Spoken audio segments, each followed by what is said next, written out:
আসসালামু আলাইকুম। বাংলাদেশ বেতার গোপালগঞ্জ। খবর পড়ছি নাজমুল দারিয়া। মাদারীপুর ২ আসনের সংসদ সদস্য জাহানদার আলী মিয়া গতকাল মাদারীপুর ২৫০ শয্যাবিশিষ্ট সদর হাসপাতাল আকস্মিক পরিদর্শন করেন। পরিদর্শনকালে তিনি বিভিন্ন বিভাগ ঘুরে দেখে রোগীদের সঙ্গে কথা বলেন এবং চিকিৎসা সেবার মানোন্নয়নে প্রয়োজনীয় দিক নির্দেশনা দেন। এ সময় অনিয়ম দ্রুত সমাধান, পরিষ্কার পরিচ্ছন্নতা বজায় রাখা, সরকারি ওষুধ শতভাগ বিতরণ এবং চিকিৎসা যন্ত্রপাতির সঠিক রক্ষণাবেক্ষণের নির্দেশ দেন তিনি।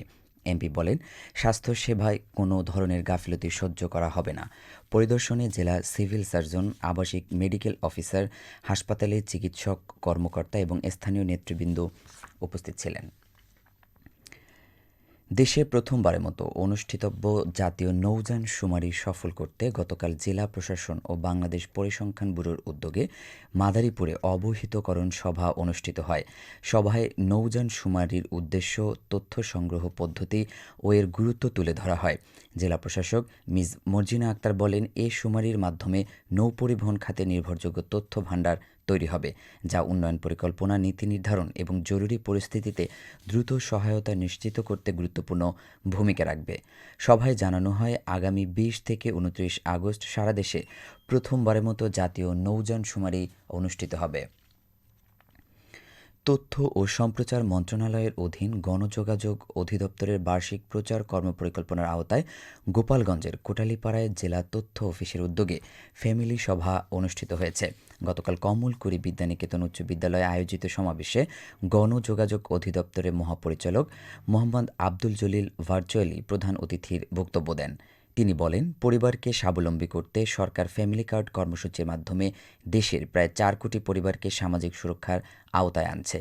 জেলা তথ্য অফিসের ভারপ্রাপ্ত কর্মকর্তা মোহাম্মদ বেনজির আহমেদ সরকারের বিভিন্ন উন্নয়ন কর্মসূচি তুলে ধরে জলবায়ু মোকাবিলায় বৃক্ষরোপণ, খাল পুনর্খনন, কৃষক সহায়তা এবং সামাজিক সচেতনতার গুরুত্ব তুলে ধরেন। তিনি নিরাপদ খাদ্য, মাতৃদুগ্ধপান, শিশু ও মাতৃস্বাস্থ্য, অটিজম, মাদক, মানব পাচার, নারী শিশু নির্যাতন প্রতিরোধ এবং গুজব অপতথ্য সম্পর্কে সচেতন থাকার আহ্বান জানান। সমাবেশে বিদ্যালয়ের শিক্ষক, শিক্ষিকা এবং স্থানীয় শতাধিক পরিবারের সদস্যরা অংশ নেন।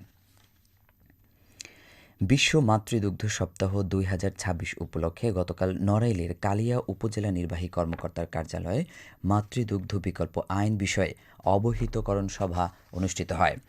সভায় মাতৃদুগ্ধের বিকল্প পণ্যের প্রচার ও বিপণনে বিদ্যমান আইন, শিশু স্বাস্থ্য সুরক্ষার গুরুত্ব এবং আইন বাস্তবায়নের বিষয় তুলে ধরা হয়। বক্তারা বলেন, শিশুর জন্মের পর প্রথম ৬ মাস শুধু মায়ের দুধ খাওয়ানো এবং পরবর্তী সময়েও পরিপূরক খাবারের পাশাপাশি মাতৃদুগ্ধ পান অব্যাহত রাখা শিশুর সুস্থ বৃদ্ধি ও রোগ প্রতিরোধে গুরুত্বপূর্ণ। সভায় উপজেলা নির্বাহী কর্মকর্তা মোহাম্মদ জিন্নাতুল ইসলাম সহ বিভিন্ন দপ্তরের কর্মকর্তা, জনপ্রতিনিধি ও গণমাধ্যম কর্মীরা উপস্থিত ছিলেন। জুলাই গণ অভ্যুত্থান দিবস ২০২৬ উপলক্ষে ফরিদপুরে দিনব্যাপী বিভিন্ন কর্মসূচি গ্রহণ করেছে জেলা প্রশাসন।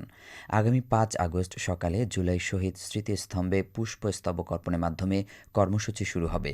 পরে জেলা প্রশাসকের সম্মেলন কক্ষে আলোচনা সভা, জুলাই শহীদ পরিবারের সদস্য ও আন্দোলনের যোদ্ধাদের সংবর্ধনা অনুষ্ঠিত হবে। এছাড়া বিকেলে সরকারি রাজেন্দ্র কলেজে জুলাই আন্দোলন নিয়ে আলোকচিত্র, চলচ্চিত্র ও প্রামাণ্যচিত্র প্রদর্শনীর আয়োজন করা হয়েছে। এদিকে জুলাই গণ অভ্যুত্থান দিবস ২০২৬ উপলক্ষে গতকাল মাদারীপুর সদর উপজেলার থানতলী সরকারি প্রাথমিক বিদ্যালয়ে জেলা তথ্য অফিসের উদ্যোগে চলচ্চিত্র প্রদর্শনী অনুষ্ঠিত হয়। চলচ্চিত্র প্রদর্শনীর মাধ্যমে শিক্ষক শিক্ষার্থীদের সামনে জুলাই গণ অভ্যুত্থানের ইতিহাস, তাৎপর্য ও চেতনা তুলে ধরা হয়। পাশাপাশি গণ অভ্যুত্থানের বিভিন্ন ঘটনা এবং নতুন প্রজন্মের জন্য এর গুরুত্ব ব্যাখ্যা করা হয়। নড়াইলের শিক্ষাবিদ শরীফ আতিউর রহমান স্মৃতি পরিষদের উদ্যোগে ২৫০ জনের বিনামূল্যে চক্ষু পরীক্ষা ও লেন্স স্থাপনের কার্যক্রম অনুষ্ঠিত হয়েছে। গতকাল দিনব্যাপী নড়াইল সরকারি উচ্চ বিদ্যালয়ের পাশে স্মৃতি পরিষদের কার্যালয়ে আয়োজিত এই কর্মসূচিতে রোগীদের বাছাই করে লেন্স স্থাপনের জন্য খুলনা বিএনএসবি চক্ষু হাসপাতালে পাঠানো হয়। চক্ষু বিশেষজ্ঞ ডাক্তার জোবায়ের রিয়ালের তত্ত্বাবধানে রোগী নির্বাচন করা হয়। ডাক্তার শরীফ শামীম আতিক জানান, এটি চতুর্থবারের মতো এ কার্যক্রম। ৪ ধাপে মোট ১,০০০ রোগীর চোখে লেন্স স্থাপনের উদ্যোগ নেওয়া হয়েছে।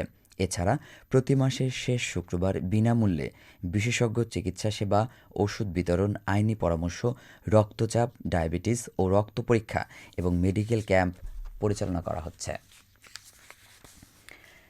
মাদারীপুর সদর উপজেলার পশ্চিম পাঁচখোলা এলাকায় অভিযান চালিয়ে ২৫ গ্রাম গাঁজাসহ মোহাম্মদ গাউস হাওলাদার নামে এক যুবককে আটক করেছে মাদকদ্রব্য নিয়ন্ত্রণ অধিদপ্তর। গতকাল পরিচালিত ভ্রাম্যমাণ আদালতে তাকে ১৫ দিনের বিনাশ্রম কারাদণ্ড এবং ৫০ টাকা অর্থদণ্ড দেওয়া হয়। গোপন সংবাদের ভিত্তিতে তার বাড়িতে অভিযান চালিয়ে গাঁজা উদ্ধার করা হয় এবং সেখানে মাদক সেবনের প্রমাণও পাওয়া যায়। পরে সহকারী কমিশনার ভূমি ও নির্বাহী ম্যাজিস্ট্রেট ফারজানা আক্তার লাবণীর নেতৃত্বে ভ্রাম্যমাণ আদালত এ দণ্ডাদেশ দেন। ফরিদপুর শহরে ব্যাটারি চালিত অটোরিকশার ধাক্কায় আনোয়ার নামে এক বৃদ্ধ নিহত হয়েছেন। গতকাল সকালে ফরিদপুর মেডিকেল ইনস্টিটিউটের প্রধান ফটকের সামনে এ দুর্ঘটনা ঘটে। গুরুতর আহত অবস্থায় স্থানীয়রা তাকে ফরিদপুর মেডিকেল কলেজ হাসপাতালে ভর্তি করলে চিকিৎসাধীন অবস্থায় তিনি মারা যান। নিহত আনোয়ার আলফাডাঙ্গা উপজেলার চান্দ্রা গ্রামের বাসিন্দা। পুলিশ জানিয়েছে, এ ঘটনার বিষয়ে প্রয়োজনীয় আইনগত ব্যবস্থা প্রক্রিয়াধীন রয়েছে। সবশেষে আবহাওয়া।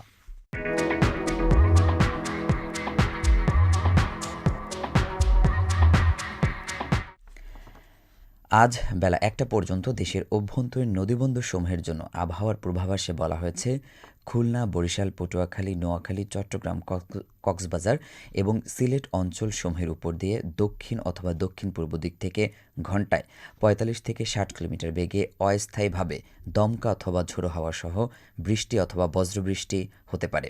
এসব এলাকার নদীবন্দরসমূহকে ১ নম্বর সতর্ক সংকেত দেখাতে বলা হয়েছে।